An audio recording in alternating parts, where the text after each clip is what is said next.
Last episode में हमने देखा था कि सेवन को इंजर्ड कंडीशन में देख के विनी को अब कुछ होने लगता है, जिसके बाद विनी इन लोगों से कहती कि तुम बुरे लोग मेरे बुरे प्रिंस से दूर हो जाओ। तब ये लोग भी विनी कितना कहते सेवन को फ्री कर देते हैं और फिर खुद ही एक दूसरे को खत्म कर देते हैं, जिसे देखकर अब सेवन को कुछ भी समझ में नहीं आता है। लेकिन विनी बहुत ही ज्यादा खुश होते हुए कहती कि ये मैंने बुरे प्रिंस को बचा लिया। तब सेवन विनी की ओर थोड़ा गुस्से से देखता है और फिर विनी के गालों को खींचते हुए कहता है कि मुखबले मैंने तुमसे कहा था कि कभी भी इस तरह के डेंजरस प्लेस में अकेले मत आना, जिस पर विनी भी सॉरी सॉरी कहने लगती है। और अब यहाँ पे यंसू बाकी लोगों को भी लेके आ जाता है। तब यहाँ के माहौल को देखते हुए प्रिंस चैन कहता है कि आखिर लोगों का ये हाल किसने किया, जिस पर विनी कहती है कि सेकंड प्रिंस मैंने उन बुरे लोगों से कहा कि बुरे प्रिंस को छोड़ दो। तब उन्होंने मेरी बात मान ली और बुरे प्रिंस को छोड़ दिया। तब ये विनी की ओर देखते हुए कहता है कि क्या इसने फिर से अपने पावर्स का यूज किया, लेकिन ये तो भी अपने पावर्स को कंट्रोल कर ही नहीं पा रहे, तो फिर आखिर इस बच्ची ने ऐसा किया कैसे होगा। जिस पर प्रिंस चैन ये के पीछे आते हुए कहता है कि मैं तुम्हें 2 दिनों से देख रहा हूँ, तुम्हें अकेले में बड़बड़ कब से करने लगे। और फिर चैन योनो का कान पकड़ते हुए कहता है कि सच सच बताओ कि तुम मुझसे क्या छिपा रहे हो।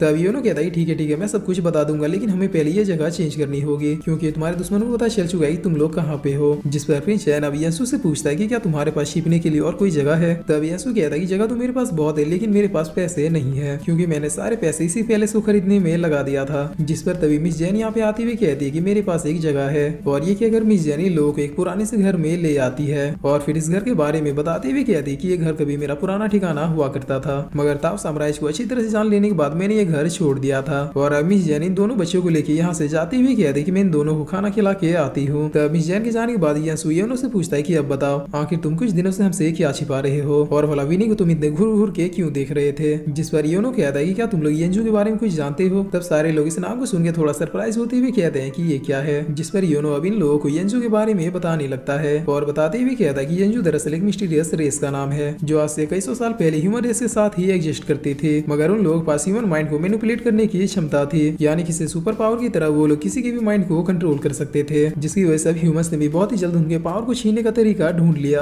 और फिर उनके पावर का यूज करके चारों तरफ कत्लेआम मचा दिया। जिसके बाद अचानक से ये मिस्टीरियस रेस कहीं पे गायब हो गया। तब सेवन कहता है कि क्या वाकई में ये कहानी सच है। जिस पर योनो कहता है कि वो बच्ची क्या कर सकती है, तुमने तो अपनी आंखों से देखा है, इसके अलावा क्या आज तक तुमने उसे किसी चीज के लिए ना कहा है। तब सेवन अब अपने फ्लैशबैकों को याद करने लगता है, जहाँ पर उसे याद आता है कि आज तक उसने विनी की हर बात को माना है। याद है कि सेवन विनी के साथ उसके मिट्टी की गुड़िया से भी खेलने लगा था। और अब इन्हीं सारी बातों को सोचते हुए सेवन थोड़ा टेंशन में आते हुए योनो से कहता है कि इसका मतलब क्या मैं उसके कंट्रोल में हूँ। जिस पर प्रिंस चैन कहता है कि नहीं, दरअसल बात यह है कि तुम भी विनी के आने के बाद बच्चे बन गए हो और तुम्हें भी अब धीरे धीरे विनी के साथ खेलने की आदत हो गई है। तब सेवन कहता है ठीक है, अभी से और अब से मैं उस मूंगफली की बात और ज्यादा नहीं मानूंगा। जिसके बाद अब सीन चेंज होता है और हमें रात का सीन दिखाया जाता है, जहाँ पर सेवन विनी से कह रहा था कि तुम उस बर्ड के साथ नहीं सोओगे, वो बर्ड पिंजरे में ही ठीक है। तब विनी कहती कि नहीं, मैं उस बर्ड को अपने साथ ही लेके सोऊंगी। जिस पर सेवन कहता है कि मैंने कहा ना कि तुम उस बर्ड के साथ नहीं सोओगे। तब विनी अब थोड़ा गुस्से में कुछ सोचने लगती है और फिर सोचते हुए विनी योनो की ओर देखती है। जिस पर योनो अपने मन में कहता है कि मुझे ऐसा क्यों लग रहा है कि जरूर अब कुछ बुरा होगा। तब विनी अब अपने पावर से यूज करते हुए सेवन से कहती है कि बुरे प्रिंस, आज मैं तुम्हें अपने साथ नहीं सोने दूंगी, जाओ तुम जाके अंकल योनो के साथ सो जाओ। जिस पर अब सीन चेंज होता है और हमें सुबह का सीन दिखाया जाता है, जहाँ पर योनो और सेवन एक साथ एक कमरे में सोए हुए थे। लेकिन जैसे इन दोनों की आंख खुलती है तो फिर यहाँ का माहौल बहुत ही ज्यादा फनी हो जाता है और इसी टाइम पे हमेशा की तरह यहाँ पे यंसू भी एंट्री मार देता है। तब ये दोनों तुरंत ही अब दूर दूर हट जाते हैं, लेकिन ऐसा करते हुए इन लोगों को यंसू भी देख लेता है, जिसकी वजह से ये सिचुएशन और भी ज्यादा फनी हो जाता है। तब सेवन अब यंसू की ओर देखते हुए कहता है कि तुमने गेट खोलने से पहले नॉक क्यों नहीं किया। और ये कहकर सेवन यंसू को सवेरे सवेरे ही धो देता है। जिस पर यंसू अब पिट जाने के बाद अपने दुख भरे आवाज में एक गाना गाता है,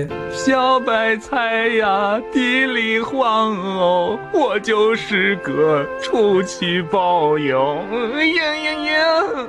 जिस पर प्रिंस चैन अब यहाँ पे आते हुए पूछता है कि इसे क्या हुआ। तब योनो और सेवन दोनों एक साथ कहते हैं कि हमें नहीं पता और अब ये तीनों इस खिड़की के पास जाके झांकने लगते हैं। जिस पर चैन कहता है कि क्या मुझे कोई बताएगा कि आखिर हम लोग खिड़की से क्यों झांक रहे हैं। तब योनो कहता है सीक्रेटली बस उस बच्ची को ऑब्जर्व करो ताकि हमें पता लग जाए कि आखिर वो बच्ची अपने पावर्स को कैसे यूज करती है। इसके अलावा इस बच्ची के पीछे मेरी सिस्टर भी पड़ी है। तब ये सुन के चैन कहता है कि क्या। जिस पर योनो कहता है क्या हुआ, क्या मैंने तुम लोग को ये बात नहीं बताया। दरअसल मेरी सिस्टर इस बच्ची को किडनैप करना चाहती है, इसीलिए उसने इस काम को करने के लिए 2 टॉप किलर्स को हायर किया है, जिसमें से एक से शायद सेवन कल मिला था। तब ये सुनकर चैन सेवन को एक पंच मारते हुए कहता है कि आखिर तुम इतनी इंपॉर्टेंट बात कैसे भूल सकते हो। जिस पर योनो कहता है सॉरी, मेरे दिमाग से निकल गया था, लेकिन अब हमें जल्दी से इस बच्ची के पावर को कंट्रोल करने का कोई तरीका ढूंढना होगा, क्योंकि ये बच्ची अभी तक अपने पावर्स को कंट्रोल करना नहीं सीखी है और यही इस बच्ची के बारे में सबसे डरावनी बात है। तब चैन कहता है कि अच्छा ठीक है, बताओ क्या तुम्हारे पास कोई आइडिया है जिससे हम विनी को सिखा सके कि आखिर अपने पावर्स को कंट्रोल कैसे करते हैं। जिस पर योनो कहता है कि मेरे पास कोई खास आइडिया तो नहीं है, लेकिन मैंने उसके बारे में जो ऑब्जर्व किया है उससे मुझे पता चला कि उसकी पावर्स बस डिफिकल्ट सिचुएशन में ही एक्टिव होती है। तब शेन कहता है कि इसका मतलब क्या तुम कोई सिचुएशन क्रिएट करना चाहते हो, जिस पर योनो कहता है कि हाँ प्लान तो ऐसा ही है। तब 7 कहता है कि देख लो अगर कुछ 19-20 हुआ तो फिर इसके जिम्मेवार तुम होगे।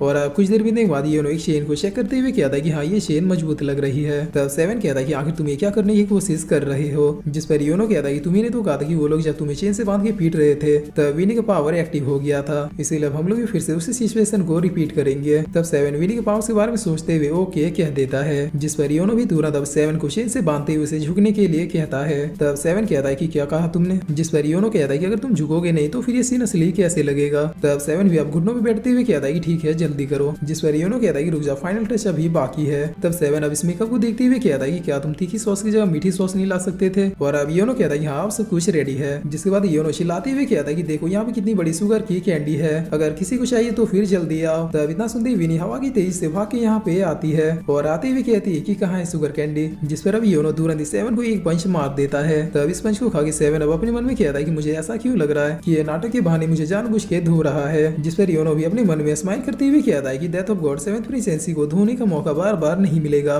इसीलिए इस मौके को तो मैं इतनी आसानी से जाने नहीं दे सकता। और यही सोचकर योनो अब 7 को किक मारने के लिए रेडी होने लगता है, मगर जैसे ही योनो 7 को किक मारने के लिए अपने पैर को बढ़ाता है तभी विनी 7 के आगे आते हुए कहती है कि अंकल योनो बुरे प्रिंस को बुली करना बंद करो, जिसे सुनते योनो को अब चक्कर आने लगते हैं और फिर योनो 7 के ऊपर गिरने लगता है। तब 7 कहता है कि रुक जा तुम ये क्या कर रहे हो, जिस पर अब योनो की गिरने की वजह से 7 और योनो के बीच वो हो जाता है जो नहीं होना चाहिए था। तब 7 अब चिल्लाते हुए कहता है कि दूर हट जाओ मुझसे। और अब 7 की चिल्लाने की आवाज सुन के यंसु और शैन दोनों यहाँ पे आ जाते हैं और आते हुए कहते हैं कि 7 क्या हुआ, तुम इतनी जोर से क्यों चीखे। तब इधर हम देखते हैं कि 7 उल्टिया कर रहा था, जिस पर विनी अब 7 से पूछते है कि बुरे प्रिंस क्या तुम ठीक हो। तब 7 कहता है कि मुझे नहीं लगता, जिस पर अब योनो भी होश में आते हुए कहता है कि अभी अभी यहाँ पे क्या हुआ। तब प्रिंस शैन अब बहुत ही गुस्से में कहता है कि योनो आज तुमने हद पार कर दी, आखिर तुम्हारी हिम्मत कैसे हुई 7 को किस करने की। और इतना कह के प्रिंस शैन योनो को एक पंच मार के यहाँ से उड़ा देता है।